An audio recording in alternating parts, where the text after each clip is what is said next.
पिछले 3 दिन से असेंबली के अंदर रूलिंग पार्टी का एक ड्रामा चल रहा है और उसके अलावा जो ट्यूलिप गार्डन में हमने देखा ये शर्मनाक है, खासकर जो इस मुल्क के मुसलमान हैं जिनके ऊपर इस वक्त बीजेपी का पूरे ताबड़तोड़ हमले हो रहे हैं। उनको यहाँ की लीडरशिप उमर साहब ने, फारूक साहब ने मिलके, जो वहाँ से मिनिस्टर आए थे किरण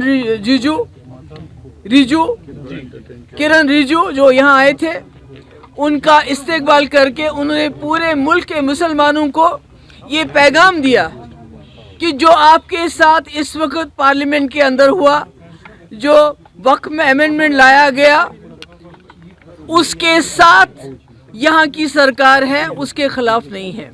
जिससे मैं समझती हूँ हमारे मुल्क के जो मुसलमान हैं उनकी हिम्मत ऑलरेडी जो टूट चुकी है, जो एलिनेटेड फील करते हैं, जो मुसीबत में फील करते हैं, मुझे लगता है उनके लिए ये बहुत ही बुरा पैगाम था जो यहाँ से चला गया। और असेंबली में हम ड्रामा देख रहे हैं कि रूलिंग पार्टी के लोग शोर मचाते हैं, और इस शोर मचाने की और भी एक वजह है, क्योंकि लेफ्टिनेंट गवर्नर साहब ने 3 बिल क्लियर किए थे। एक तो जो डेली वेजेस को रेगुलराइजेशन का, जो बेचारे सालों साल से बिना तनख्वाह के बहुत थोड़ी रकम पे काम कर रहे हैं, वो बिल क्लियर था।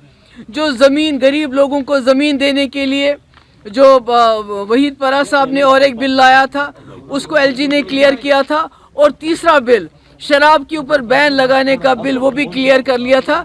तो इन तीनों तमाम बिल से बचने के लिए, डेली वेजेस को रेगुलराइज करना, गरीबों को ज़मीन देना और शराब पे पाबंदी, इन बिल्स के साथ अटेंशन डाइवर्ट करने के लिए असेंबली में हंगामा किया गया। और ये हंगामा इसलिए भी किया गया ताकि जिस तरह से इस्तेमाल किया गया किरण रिजू का यहाँ पर, जिसने ये अमेंडमेंट बिल लाया पार्लियामेंट में, और जिस तरह फारूक साहब और उमर साहब ने उनका यहाँ इस्तेकबाल किया, उससे ध्यान हटाने के लिए असेंबली में पिछले 3 दिन से तमाशा हो रहा था।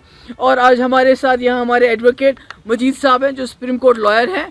तो आने वाले 1-2 दिन के अंदर इंशाल्लाह हम भी इस जो वक्त बिल पे अमेंडमेंट लाया गया उसको चैलेंज करेंगे।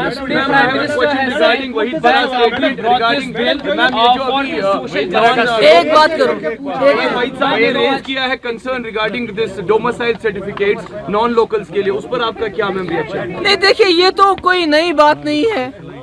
जो हो रहा है, यहाँ सैटेलाइट टाउन्स बन रहे हैं, उमर साहब उस पर खामोश है। लाखों कनाल जमीन दी जा रही है, किसके लिए दी जा रही है? ये जो नॉन लोकल्स 83,000, आप मुल्क के अंदर कहीं भी नहीं देखेंगे इतने लोगों को एक साथ 2 साल के अंदर डोमिसाइल मिला हो। तो ये जो सैटेलाइट टाउनशिप्स बन रहे हैं, डोमिसाइल दिया जा रहा है, ये तो सारा एजेंडा है जिसको उमर साहब अब इम्प्लीमेंट कर रहे हैं। Prime Minister said that we have brought this bill just to give social justice to Muslims, and also 2013 amendments on the law that was enacted has benefited land mafias because of the Waqf Act which was earlier. How do you see the statement that whether it has really empowered Muslims socially? नहीं, मुझे you tell me why not the Muslims taken on board before bringing in this amendment?